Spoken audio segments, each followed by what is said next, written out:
Ladies and gentlemen, it's the Big Jiu-Jitsu Show. Don't forget to check out our sponsors, Trap and Roll Soap Company and Rolls Gear. You can find all of our old episodes at bjjshow.com. I'm Rob, and Reuben Lipkind came on the show, and we talked about his training from a young age, like, physical training up to taking up boxing, to doing jiu-jitsu, how to take care of yourself, the mental health benefits of martial arts, as well as how to treat each other inside and outside the gym. And he did it on the beach in Hawaii, which, I'm a little jealous of because we did a video interview, so I got to see this beautiful landscape. But I hope you guys really do enjoy this episode. Listen to the end. His story is outstanding, and I really had a great time talking to him. I hope he comes on the show again. Also, if you want to support the show, go to the website, bjjshow.com, buy a shirt, buy a patch, and we hope you guys enjoy this episode. All right, so ladies and gentlemen, it is the Big Jiu-Jitsu Show. I'm Rob, and I am joined by Reuben today. Reuben, I appreciate you coming on the show today all the way out there in Hawaii, and if you guys can see, that is a killer background that he's got behind him right now. Yeah, man, thanks a lot for having me on the show. Anytime, man. So you just got done with a workout, didn't you? That's right, yeah, on Mondays, Wednesdays, and Fridays in the mornings. The sensei from our jiu-jitsu gym runs a HIIT program, which is cardio, but it's also muscular endurance too. It's very challenging. I suggest all my beefy friends that are into weightlifting try a HIIT workout and see how your cardio strength is. It's very humbling. Well, I imagine so, but you said it's jiu-jitsu, it's your jiu-jitsu sensei doing that, so obviously it's going to pay dividends when you're actually, rolling and you have that cardio tank that's going to help you out when you're doing your rolls. Oh, absolutely. I don't gas as nearly as much. It also helps you out. A lot of these guys out here are surfers. So if you get stuck in between wave sets, having that cardio and the ability to hang on so you don't get crushed is good. But, as we get older, for me, it's less about how heavy the weight I can lift, but how long I could last in a fight if I need to, Yeah, absolutely. I mean, I think they say, isn't cardio one of the first things to go is you can't just run like you used to. You can't crawl like you used to. You got to keep that tank up however you can. Oh, absolutely. It's everything. It doesn't matter how strong you are. If you're winded, you have no oxygen, you can't move, you're done. So you've been, before we started the episode, you said you've been training for a good while, just in various things, doing stuff. How'd you get started in it? What'd you start doing? Okay, so I was thinking about this before we started the episode, and my first memory of any kind of fitness regimen was when I was a kid. I would say I was probably about 9 years old, and I was living in a boys' home, and on Sundays, we had an old Marine that was a staff member, okay?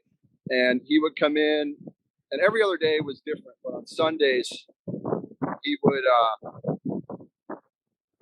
oh shit, can you see that? I can see you now. You're good, man. You're good. I got you. Did you see that call coming in? I didn't see the call. Your camera just went out, though. Okay, yeah. You're good. Okay, I have it on mute, but it still came up.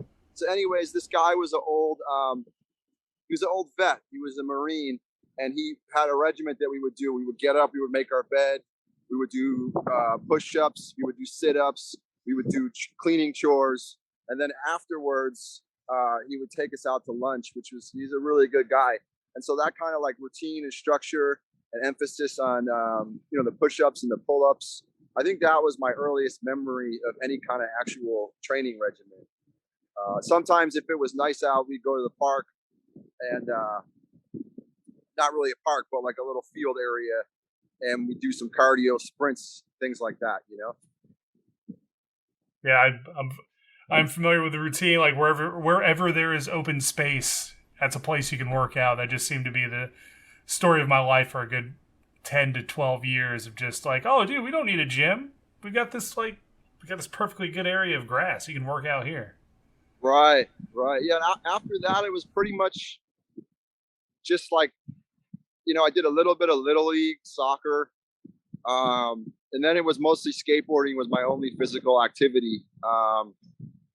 But then later I played a little bit of ice hockey, but my first season was the first year that you could check, and everybody else had already been playing since they were kids, and I'm still learning the rules. So it was a crash course. It didn't last too long. I came back to it later in life as an adult in the bar league, which was great. But right around 16, I got in the weight room at my local YMCA, and that's when I started, I would say, really taking it serious. And it was pretty much just, your regular weightlifting at the YMCA. And then in my early 20s, I got into amateur boxing. I had 5 amateur boxing fights, played a lot of bar league, late night ice hockey. And it actually wasn't until I was in my early 30s that I first started with jiu-jitsu. And I got to tell you, man, I wish that I started when I was like 12, Dude, I hear that a lot, but I've kind of had conversation with people. Like, I feel like you start jiu-jitsu right when you need to start jiu-jitsu. Like, we always have like the whole, like, fuck, I wish I started jiu-jitsu, when I was 10 or 11 or 12, but you don't know like what could have changed up on that. Like what could have changed the pathway on that. But like whenever you get to it, you get to it, and it's perfect. It's meant for that time when you get it. Yeah, it wasn't really on my radar. There wasn't a lot of places when I was younger in Buffalo where I grew up. I feel like now it's kind of like tattoo shops, where we used to have 2 tattoo shops in the whole county, and now there's like hundreds. I can't even keep track. But jiu-jitsu just blown up so much. It's so much more out there. At first, it was like, oh, that's that martial arts stuff the guys in the UFC do that mess everybody up. It's like, how are they doing that? It's magic. And from my perspective, just never mess with those guys or don't get in those situations. I didn't really know anything about it. Maybe like a regular, chokehold or some basic, street wrestling stuff, but definitely no formal training or anything like that. Probably the closest thing would be getting into an ice hockey fight where somebody grabs your jersey and then, you have a little grip fight there. But like I said, man, I wish I got into it when I was like 12, 13 years old, I hear you. And I was going to say, like, it's kind of interesting you brought that part up, because I was thinking about it in my head, like the brawls that you see on the ice, and now how you have that extra, I guess, level of difficulty of staying up on ice. I mean, I've ice skated once or twice, really. I mean, North Carolina is not known for its freezing winters or anything like that. But right. Like now you're fighting somebody on ice where it's like almost a guarantee to go to the ground. So when you started jiu-jitsu, did you find any of your balance or anything that you've learned from hockey kind of helped out with defending takedowns or something like that? Not so much, because in an ice hockey fight, usually you go to the ground, it's done, right? Yeah. Stand-up balance, probably more from boxing. But, to be honest with you, the wrestling guys always gave me trouble, in the neighborhood. And that kind of, I guess, lack of wrestling background is still to this day, like what I drill as my weak points, because it's not, standing up and striking is what I like to do. Blunt force objects is what I like to do. But as far as takedowns and wrestling, in Buffalo, New York, when it's ice on the concrete, you don't want to go to the ground.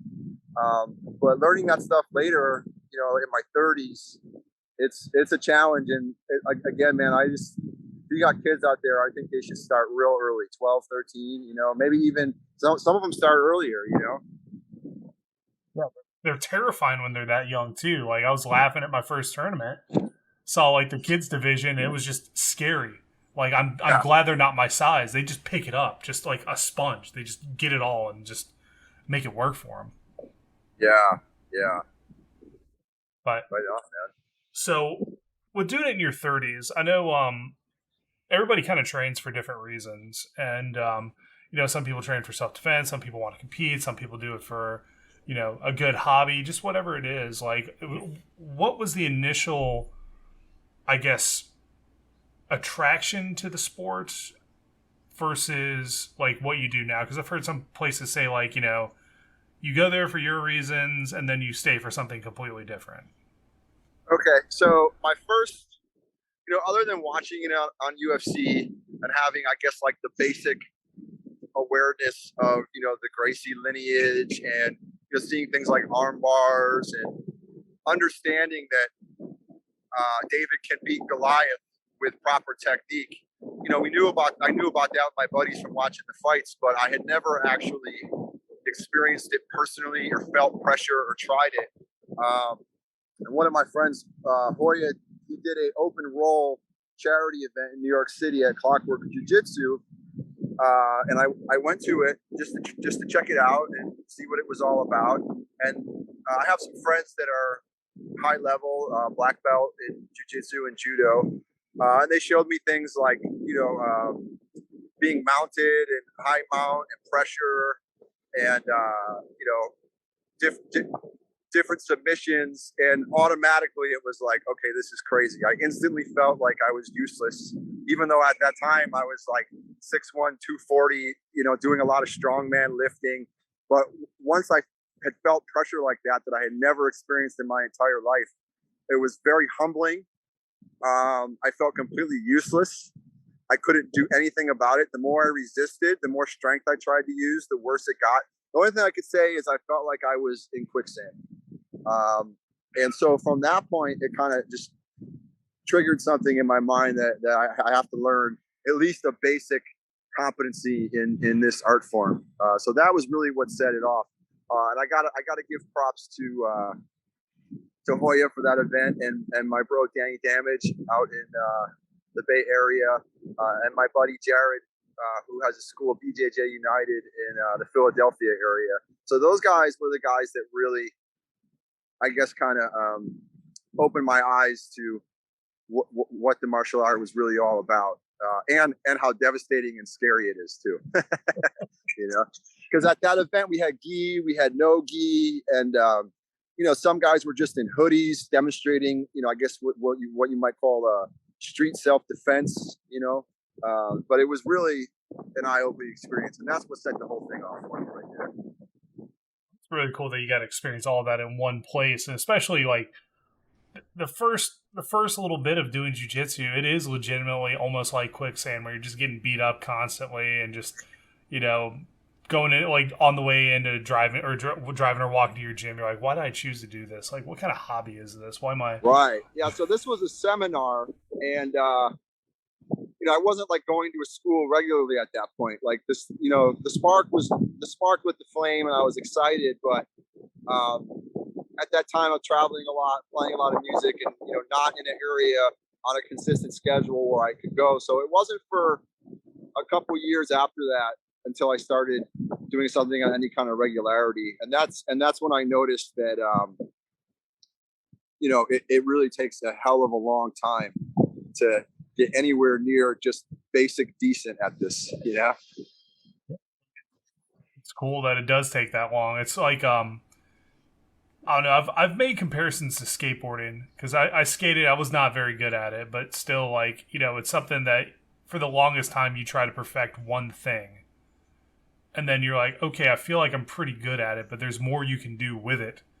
And then you have all this other stuff you got to learn. And I feel like the culture is kind of the same too. That's an interesting reference. The funny thing about skating for me is, like, now I've been on a skateboard since I was 6 years old, but I don't even care about tricks or any of that stuff. I just like to ride for the feeling, the soul feeling. I like to cruise. And really just pump around, and it's always, to me, it's always been more of a lifestyle thing as opposed to like a sport with tricks and all that kind of stuff. I know it's in the Olympics now, and that's cool, but I like the phrase that's been going around where they need us more than we need them, and I come from the school where it's a lifestyle as opposed to a competitive sport. I'm not knocking the tricks or the competitive aspect of it. If people, that's what they want to do, that's cool. But for me, it's never been about that.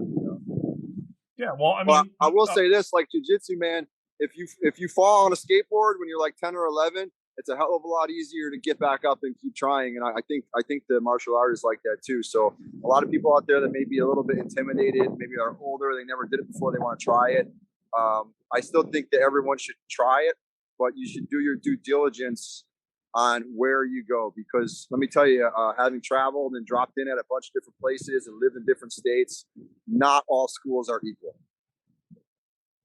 Yeah, depending on roles, depending upon the attitude at the gym. I mean, as you all know, I mean, you're very well traveled. Like you drop into a gym, and sometimes they look at you like, "What's this guy doing dojo storming the school?" And you're like, "I'm just like I'm in town. I just want to roll. Is that cool with you guys? Like I'm not here to insult your honor or anything." I mean, some schools are just absolutely open to you coming in. You guys go out to dinner afterwards and just hang out.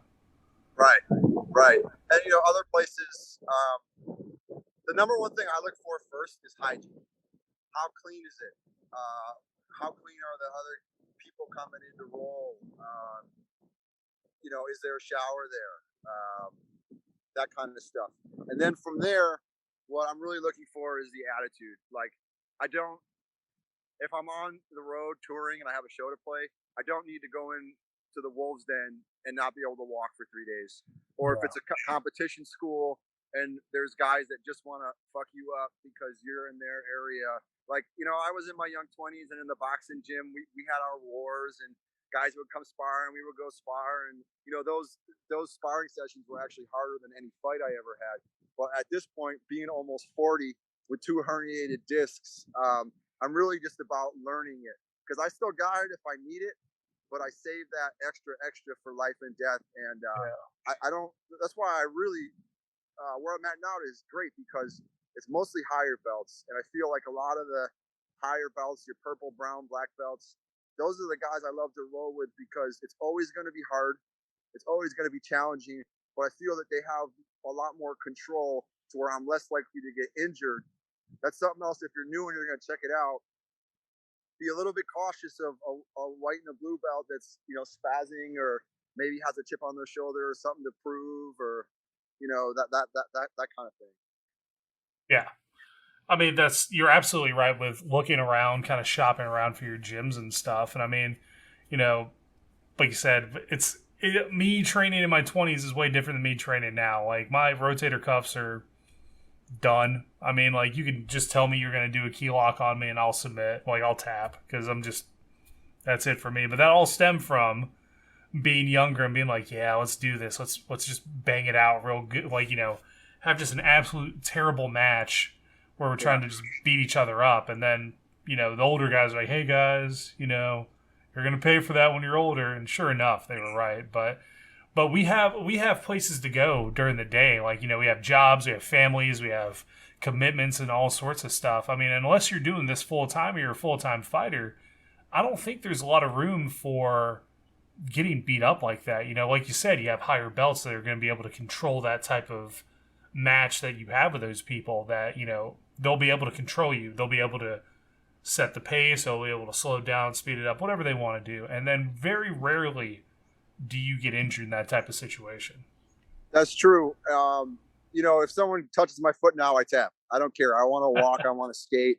I want to be able to do stuff for the rest of my life. And that's not to say that I don't like to train hard. Like, I like to go very hard at times.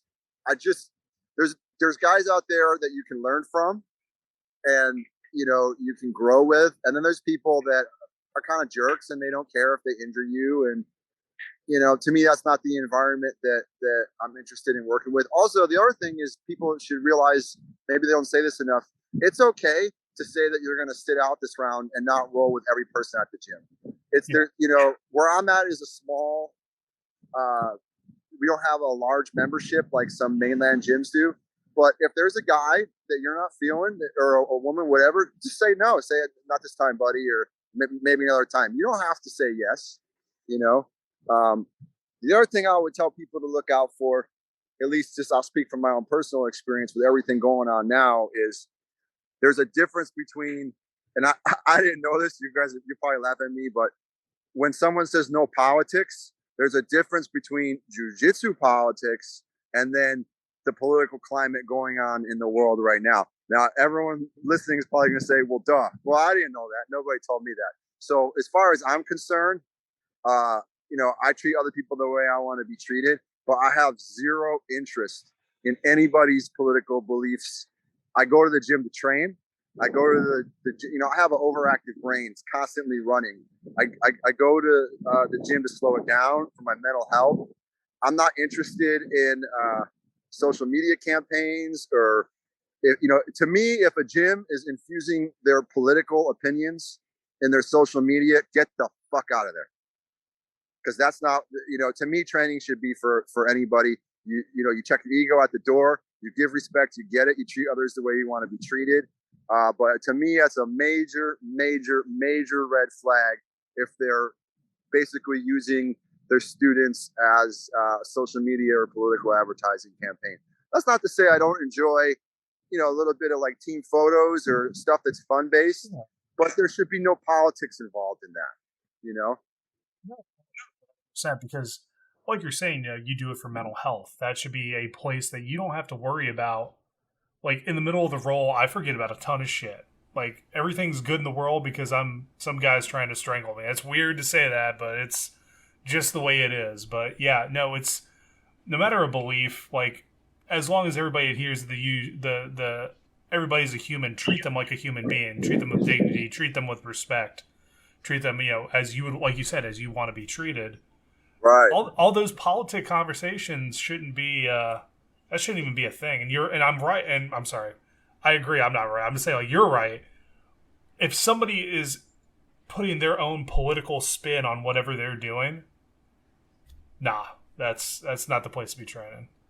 Yeah, I mean, that's my opinion. Maybe if it works for somebody else, it works for somebody else. I would never tell anybody what to do, but just for, what's in my heart, that's a no-no. But, I don't want to scare anyone away who may be wanting to try jiu-jitsu. The thing is if you're physically weaker than the average person, or you have something going on, learn the techniques, because it may save your life one day. You don't have to be deadlifting 500 pounds, or some super athlete macho person to learn some basic techniques and get a benefit out of your life, even if you never compete.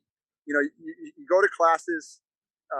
I never leave a class feeling like that was wasted time, even if I was the nail and I was getting hammered all night. I always leave out of there feeling like I either learned something, I got a workout in, my mind is clear.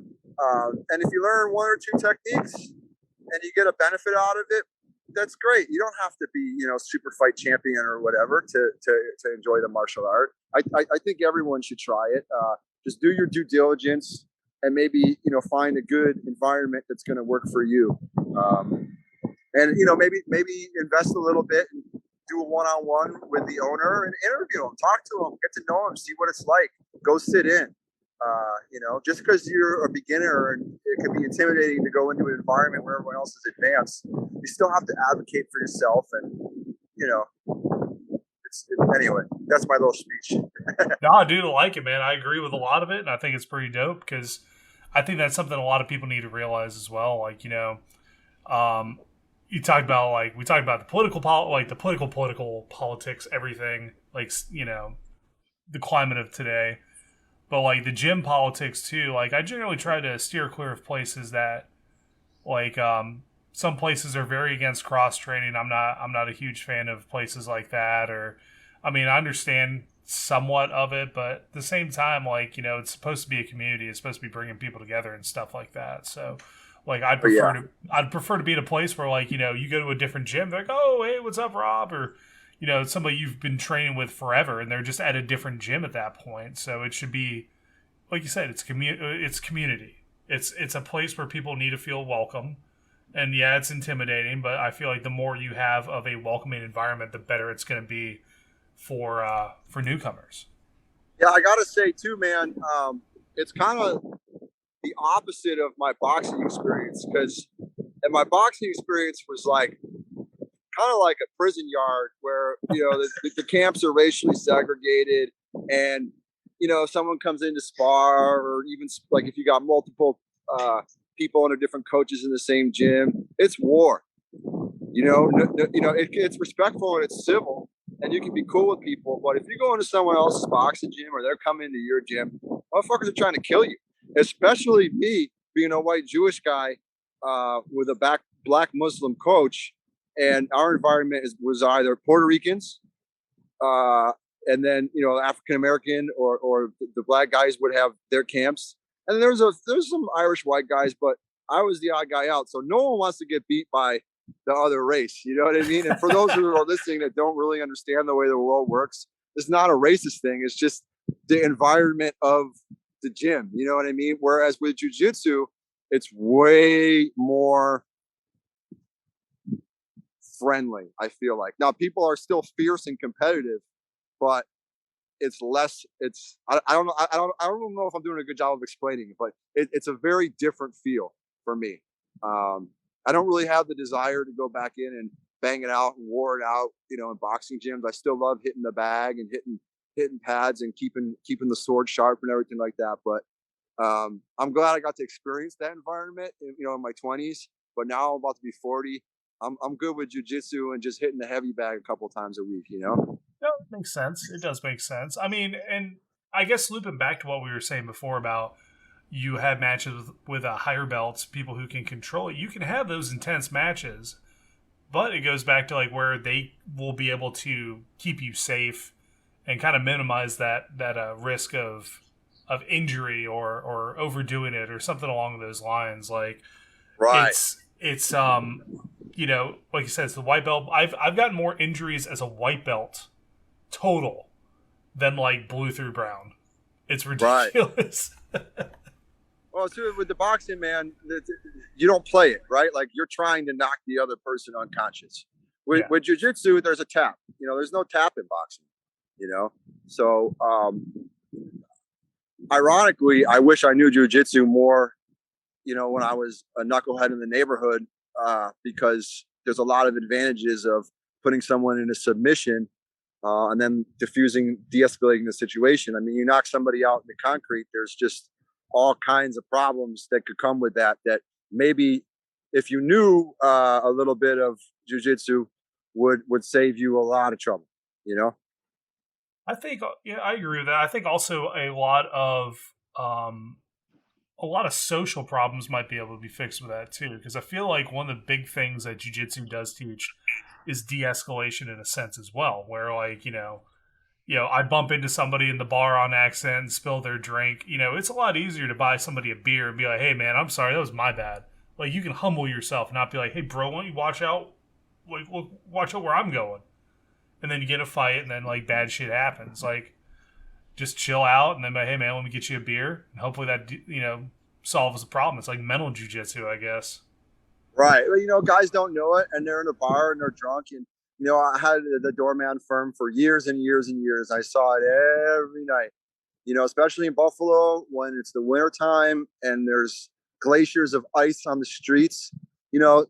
Someone steps on your sneakers, boom. Next thing you know, you hit that person. They hit their head on the bar stool and they're in a coma. Oh, you're outside. Someone looked at your girl. You don't like it. Someone knocks that person out. They hit their head on the concrete and the ice, and tomato soup starts coming out the back of their head. And, you got medical bill, you got felony charges, you got their people trying to kill you for the rest of your life. Or you could learn a little submission, tie them up, de-escalate them, even put them to sleep. But at the end of it, they wake up, there's no real, their ego is humbled, no one's really hurt. And you're probably not going to catch a case. If you do, it's not going to be as bad. And the odds of somebody trying to come back at you for the rest of your life are a lot less. And you could eat, So I would really advocate anyone that thinks that they're a big shot to learn some basic moves like that. And I never felt, I've been knocked out in boxing one time, overhand right, didn't see it coming, but I've never felt any pressure like I felt when my buddies do some of these street moves, and next thing I know, they got me in some kind of headlock, and I'm folded over. It's like, oh my God, it's not even comparable. It's like a light switch. It's devastating. Yeah, and like, so I've been knocked out a couple times, and I absolutely hate it because it's, the aftermath of it is way worse than like if somebody just choked you out. Because I've had the doors close on me. Like, I was like, oh, I'll get out of this, no problem. Then I'm just like getting like smacked in the face, like, hey, you good? I'm like, oh, That triangle was tight, but dude, like getting knocked out is brutal. Like you said, and that was in a training environment. I land on mats, and people are there to take care of me. Nobody's like trying to jump on me anymore. Like you said, now throwing ice or bouncing your head off a bar stool, that's brutal, man. That's very brutal. Yeah. Well, first of all, I don't know, I don't know what your listenership is like, but real fighters get knocked out. It's part of the game. If you've Yeah. never really been knocked out, I mean, maybe you're in that small percentile where you're either lucky or you're that good. But when you're going for it, I almost feel like if you've never been knocked out, then you've never really put 100% into it. You know what I mean? And I'm not trying to, it's just my personal opinion. So people who are listening, it's like, oh, you've been knocked out, you're not shit. Okay, how many fights have you had? How many sparring wars have you had? And the fact of the matter is, anybody could get knocked out. Just like you could have a black belt that's been a black belt for 20 years, they could still get got coming out of their house in the morning, going into the bathroom at the restaurant. So the the psychological side of this is everything for me. It's the ego killer. It's the humbling. It's the reduction of pressure from life stress. And I don't know, man.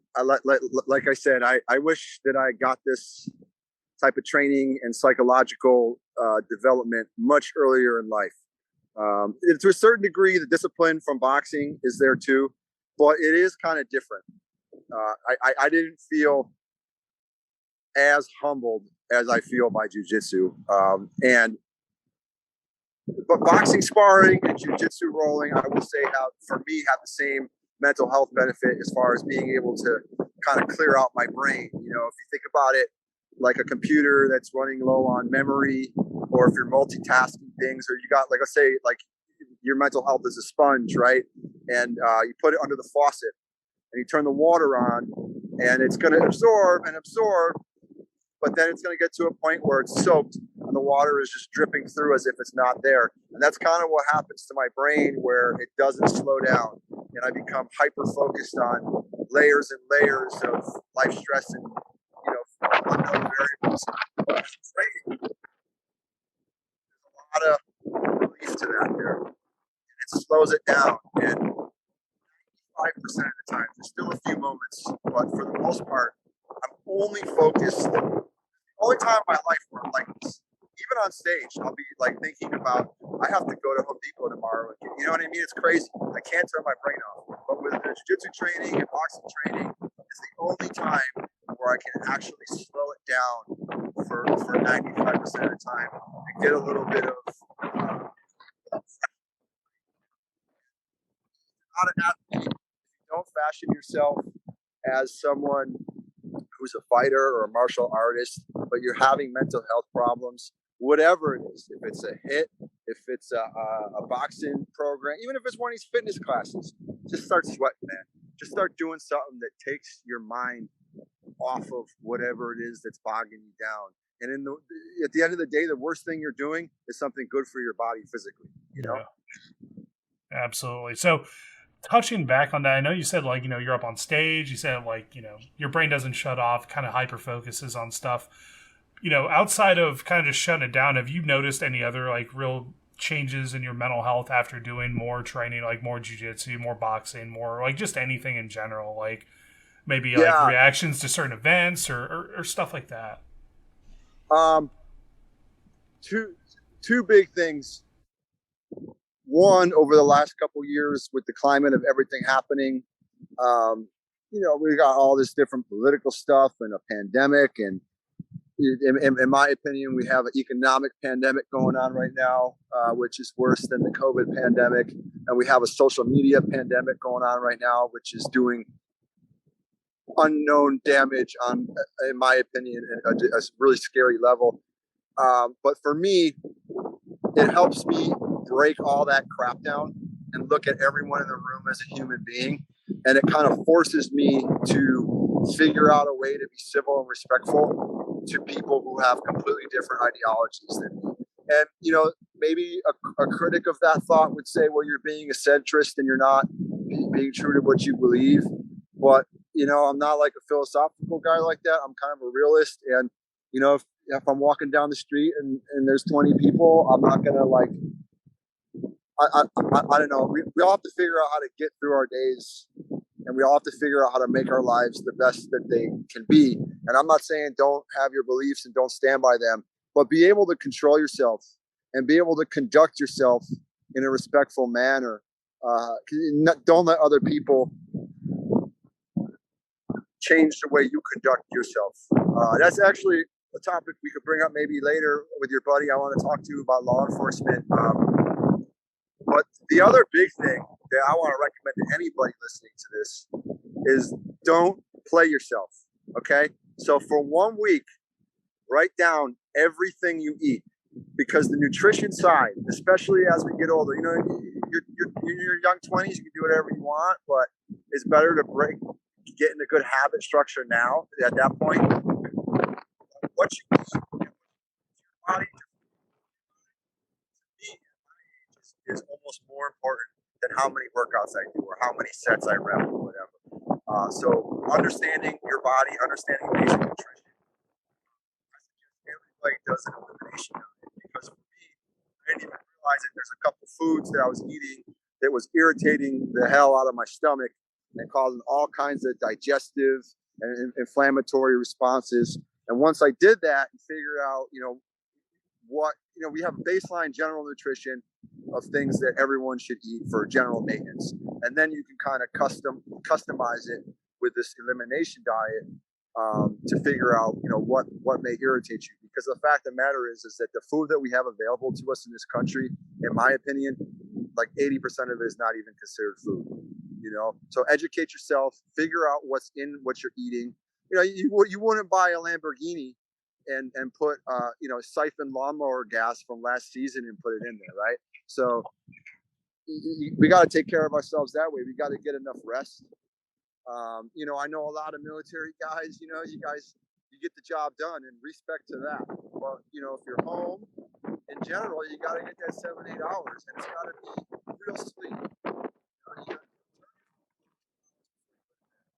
I think the wind's cutting you out, Reuben.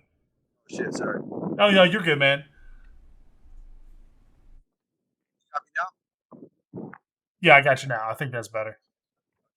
I was just saying, man, turn your phone off, carve out some unplugged time, get off the fucking screens, man, get outside, really protect your nutrition and protect your sleep time. Not a little bit more than your training, because you're going to get to a point of diminished returns to where you're actually just damaging your body.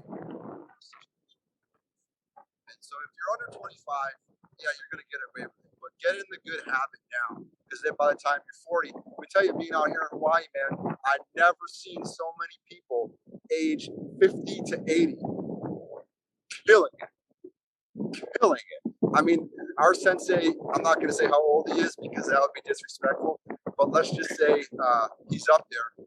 And I'm going to tell you something, he will run through 20-year-olds. And he's still surfing, still doing the hit, still weightlifting, still doing jiu-jitsu. So the point of what I'm trying to say is that, especially in our country, there's no emphasis on nutrition and physical fitness, especially during a pandemic when you want to keep yourself healthy. Getting those good habits at an early age. If you're a family person, program the family, man. Saturday morning, go to the park, kick the soccer ball around, do something. Go to a farmer's market, eat vegetables. There's a lot of basic things that we could do that we just don't do as a society, and there's not a lot of emphasis on it, I think you're absolutely right. I think talking about getting older, I understand that too. Like, kind of had to take a heart. Like after I got out of the army, I kind of was just like, yeah, we can do whatever we want now. And then the reality is, you can't. Like, you really can't. So I'm just like focusing on certain vegetables, certain things you should be eating and stuff. I feel a lot better. Like, getting that sleep, that's the big thing. I feel like this country has a obsession with how little sleep we can get and like keep going. Like, I hate that because I'm worthless with like 4 hours of sleep. Yeah. Well, especially if you're younger, in a party lifestyle or whatever. I'm not preaching to anybody. I'm just saying, like, for me, when I stopped competing in boxing and I didn't have to make that weight, ballooned up. I was like, fuck running. I ran every morning. I don't ever want to do it again. But I ballooned up, and I was just like, I went from being an amateur boxer competing to, you know, getting winded on hikes. And so I had to do something about that and change my nutrition. And I was going through a particularly rough breakup, and I started training with my buddy Mike Gill. Shout out to Mike Gill. He's the first, like, you know, that strong man. It's kind of bigger now, but back then it was like you just saw it on the World's Strongest Man, the TV show. You know, all that crazy shit, pulling the trucks or whatever. And I was never strong like that, but I would do like half of what he did. You know, flipping the tires and pushing the sleds and the farmer's carries and all that. And you know, I lost the weight. I don't agree with everything he has to say, but that's okay. But I got to give props to Blood Clot, to John Joseph from the Chrome Mags, for getting me to check myself and look at my diet and change it. And, you know, I lost like 72 pounds with nutrition help from him and doing the strongman with my boy Mike. And I rehabbed my low back from doing that. So, you know, the other thing I would say is, like, as you get older, certain supplements are important, but I see all these young guys drinking these energy drinks before they go to bench press and do all this bullshit that doesn't really matter. Get your nutrition from what you eat, your food. You know, those energy drinks are whack. Have a little bit of black coffee. Because the reality is that most Americans die from cardiac related issues, right? And like I said, I think it's all about your body's your temple. You're given a nice machine. You want to fuel that with the best energy source possible. You know, basically, don't put anything in your body that comes from a gas station. You know what I mean? I know. Probably half the military guys are like, "Fuck this guy." You know, believe me, I know all my buddies that love the Monster and the Skull Grizzly Tips and all that stuff. It's just my opinion. I'm not trying to preach to nobody. You know, it's all good, man. No, but we understand it still, though. Like, you know, there comes a time you gotta eat some vegetables. You can't live off of Dr. Pepper, Monster, and Skull, like you said. Like, I never did, right, though. I didn't have it. Never appealed to me, man. Like, I think I'm the only guy in the Army who didn't dip, to be honest with you. But I'm the biggest. You know, I used to do. I'm from Buffalo, New York, man. I used to eat steak and eggs, French fries every day. From Panos, I used to have milkshake every day. I used to drink. I think I'm losing again through wind, Reuben. Oh shit! Sorry. No, you're good, man. Dude. You've got like the coolest place to be doing this, man. So I can't hate on you there. If the battery dies, we'll just have to do it to be continuous. I'm getting the battery noise. Well, I'll tell everybody, man. I weigh 198 right now. I used to weigh 272. And I drank 12 beers a day, Labatt Blue. I ate steak and eggs and French fries at 5 o'clock in the morning. I smoked 3 blunts a day. I had a couple of years where I had a little bit of a drug issue. You know, you go to a Bills game in Buffalo, you eat 20 chicken wings, you're drinking your soda, your pop, you got your blue cheese, your chips, all this crap. That stuff will kill you. And I'll tell you something, man. Sugar is, like, to me, the most dangerous drug out there. It's worse than coke, it's worse than opioids, and it's got this whole country pretty fucked up right now. So my advice would be, if you think you're tough, if you're badass, if you're hardcore, if you're a beast, write down everything that you eat in 1 week, and for the first week, get rid of anything that has added sugars. Okay, if it's naturally occurring that first week, cool, try it. Then the second week, see if you can get that sugar down to like 20% of what you were having the week before. And then let's see how tough everybody is, you know, because that sugar is a motherfucker, man. I'm telling you, man, like I see it everywhere I go, you know? I think that's pretty good gauntlet to throw down there. I approve of it, man. I think I'm actually going to try that out. So it's hard. I like pizza. I like donuts. I like Ben and Jerry's. You know what I mean? But it's like, you know, you can't out train that shit. Like, the kitchen is the most important gym. Everything else is secondary to me, you know? And you know, not to get graphic or whatever, but digestive health is something that I think there's just a lot of ignorance out. I didn't know. I'm from Buffalo, New York, man. Like, people celebrate how big their stomachs get after they eat. You know what I mean? Like, it's just not something where there's a lot of information that was taught to me, at least, or in our area. I don't know now if it's different. There's more people have more access to things. I feel like the fitness, with social media, there's a lot more out there with fitness and nutrition, perhaps than there was when I was younger, especially with like technique and form and things like that. And a lot of guys love their deadlifts, and I love my deadlifts too. But when I was younger, there wasn't an emphasis on form. The emphasis was just get that motherfucker up, and that's how I ended up with sciatica and a herniated disc. And I still do, like, as a rule of thumb, I lift everything as body weight. So I'm basically like 200. I just do whatever I can do for 200. And if I do more reps, I do more reps. I still flip a heavier tire and I'll load up a sled heavier than that. But I'm not going to risk not being able to walk for a month or not being able to roll because I was deadlifting too heavy. I'm not, power lifters out there, I'm not dissing deadlifts. I'm just saying, let's be real careful with our low backs, and let's make sure we're not ego lifting and doing things the right way. What I wanted to ask you, because this is something that I've struggled with my whole life.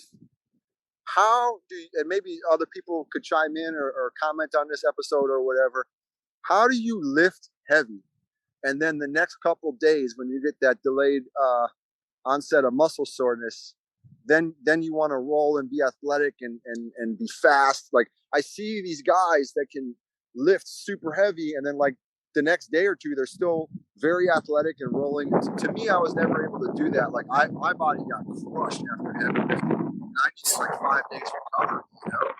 Yeah, I was gonna say, like, for me, so the first guy I did this show with, Sean, he was very strong. He is very strong. He's a very strong dude.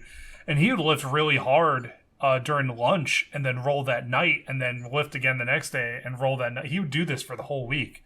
It was insane. I tried it. Yeah, I tried it. I couldn't do it because I'll be like, do like an incline deadlift or an incline deadlift. That sounds terrible. Incline bench press. And then the next day I'd be in the gym just like laying on my back. Like, dude, just choke me out. I don't care anymore. Like, this is terrible. Like, this is so bad. It hurt. Like, everything is sore. Everything I use is sore, and I can't use it. Like, so I just kind of just stuck with doing lighter stuff, doing resistance bands. It's kind of what I focus on now to keep my joints all good and stuff, and then just rolling after that. Yeah, that's what's up, man. That's what's up.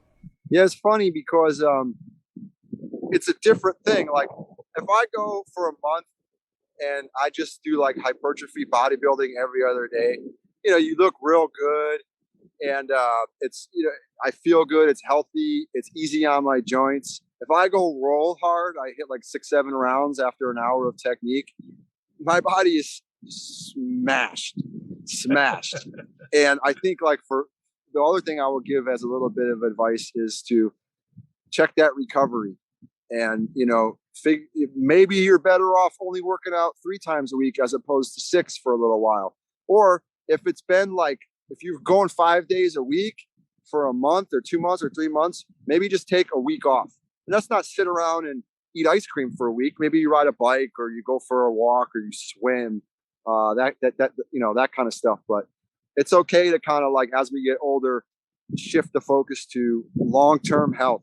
And I'm 39, man. I want to be 79 and still jogging the beach and still in the water like I see people here. And, that's my goal. And respect to everybody if they have different goals. Some of my friends will laugh at me and say, like the famous quote, there is no reason to live if you can't do deadlift. But at the same time, like, my goal is giving myself the best quality of life that I can for the next 40 years, So, Absolutely.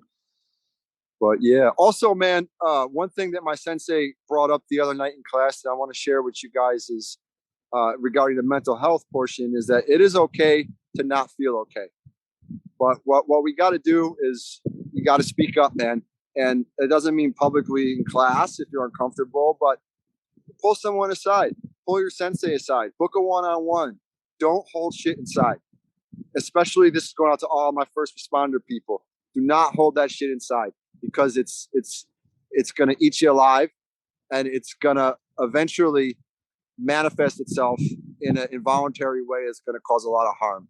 So let's all get over our egos.